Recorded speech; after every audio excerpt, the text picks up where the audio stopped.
AI를 공부하다 보면 참 신기한 것들이 많죠.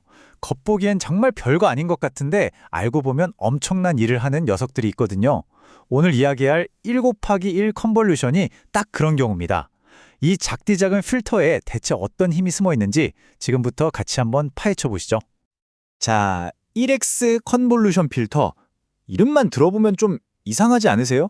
아니, 컨볼루션이라는 게 주변 픽셀을 쫙 훑어보는 맛인데 달랑 픽셀 하나만 본다니 이걸로 도대체 뭘 할 수 있다는 걸까요? 아마 대부분 이게 무슨 의미가 있지? 하고 고개를 갸우투실 거예요. 맞아요.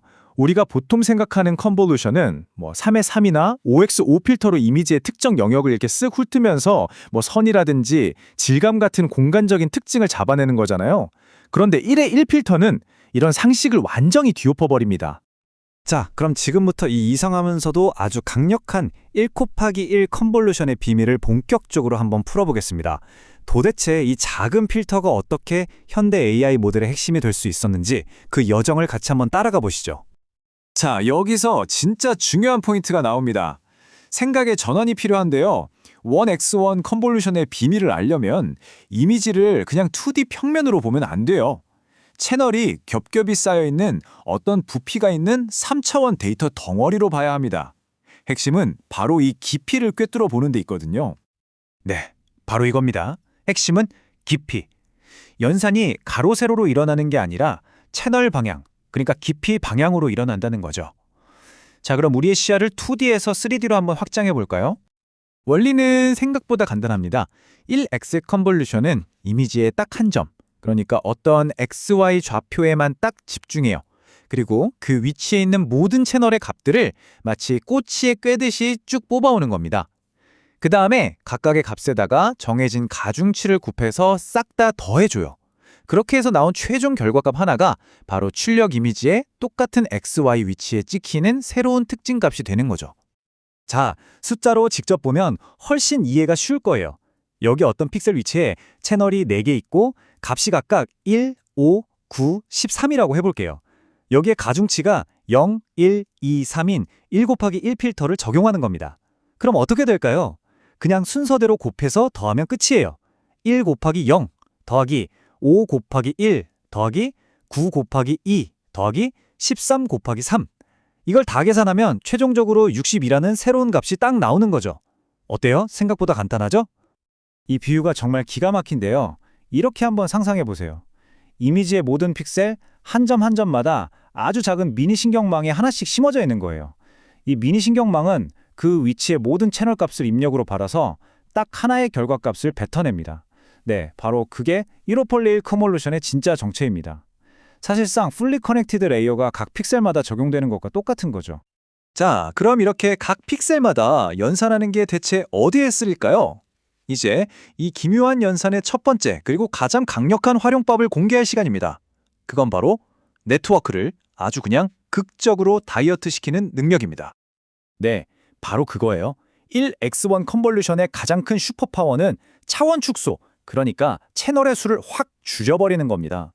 이걸 쓰면 모델의 계산량을 정말 어마어마하게 줄일 수 있거든요. 백문이 불여 일견이죠. 얼마나 효과적인지 숫자로 직접 한번 확인해 보시죠. 자, 여기 두 가지 시나리오가 있습니다. 목표는 똑같아요. 128개 채널을 가진 피처맵을 64개 채널로 바꾸는 겁니다.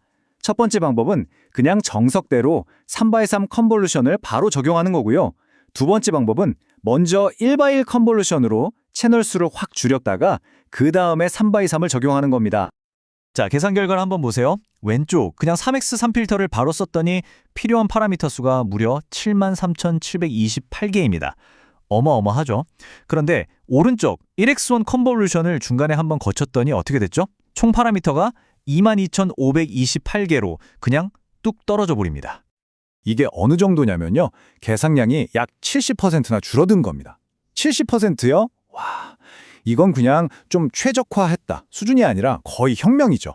똑같은 일을 하는데 드는 비용이 3분의 1도 안 되게 줄어드는 거예요. 진짜 엄청나지 않나요? 이렇게 계산량을 확 줄이면 단순히 모델이 빨라지는 것에서 그치지 않습니다. 따라오는 이점들이 정말 어마어마하거든요. 일단 파라미터 수가 적으니까 당연히 모델 학습 속도가 빨라지겠죠. 컴퓨팅 비용도 절약되고요. 그리고 진짜 중요한 게 또 있습니다. 모델이 가벼워지니까 훈련 데이터에만 너무 과하게 맞춰지는 현상, 바로 오버피팅의 위험도 확 줄여준다는 겁니다. 일석삼조인 셈이죠. 근데 여기서 끝이 아니에요. 1XL 컨볼루션에는 거의 공짜로 모델의 표현력을 한 단계 더 업그레이드 시켜주는 또 다른 비밀 무기가 숨어 있습니다. 그게 뭐냐면 바로 비선형성을 추가해주는 능력입니다. 사실 1XL 컨볼루션 자체는 그냥 곱하고 더하는 거니까 선형 변환이거든요. 근데 여기에 마법의 가루를 살짝 뿌려주는 겁니다. 바로 뒤에 리유 같은 비선형 활성화 함수를 딱 붙여주는 거죠. 이 작은 행동 하나만으로 네트워크는 거의 추가 비용 없이 훨씬 더 복잡하고 추상적인 패턴을 학습할 수 있는 엄청난 힘을 얻게 됩니다. 이게 바로 작지만 결정적인 한 방인 거죠.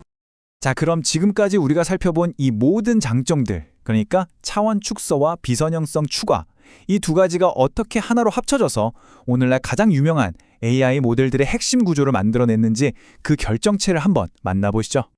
그 이름은 바로 보틀넥, 우리말로는 병목 구조입니다. 핵심 아이디어는 아주 간단 명료해요. 레즈넷 같은 엄청난 모델들이 왜 이 구조를 쓸까요? 이유는 딱 하나입니다. 가장 연산량이 많고 비싼 3곱하기3이나 5곱하기5 같은 컨볼루션을 어떻게든 싸게 처리하기 위해서입니다.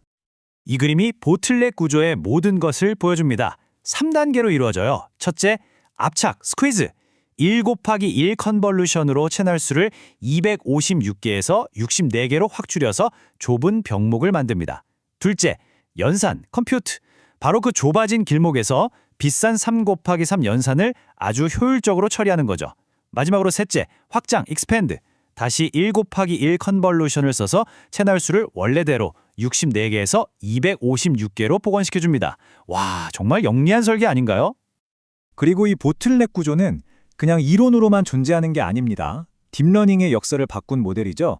구글넷의 인셉션 모델부터 시작해서 그 유명한 레즈넷, 그리고 가벼운 모델의 대명사 모바일넷까지 사실상 오늘날 우리가 쓰는 대부분의 최신 네트워크들의 심장에는 바로 이 아이디어가 힘차게 뛰고 있다고 봐도 과언이 아닙니다. 자, 오늘 이렇게 겉보기엔 정말 별거 없어 보였던 1 곱하기 1 컨볼루션이 사실은 얼마나 깊은 의미와 강력한 힘을 가졌는지 함께 알아봤습니다. 이걸 보고 나니 이런 생각이 드네요. 어쩌면 AI의 다음 혁신도 이미 우리 눈앞에 있는 아주 단순하고 평범해 보이는 어떤 아이디어 속에 숨어 있는 건 아닐까요? 우리가 아직 그 진가를 알아보지 못하고 있을 뿐이죠. 우리가 계속해서 호기심을 잃지 말아야 할 이유가 바로 여기에 있는 것 같습니다.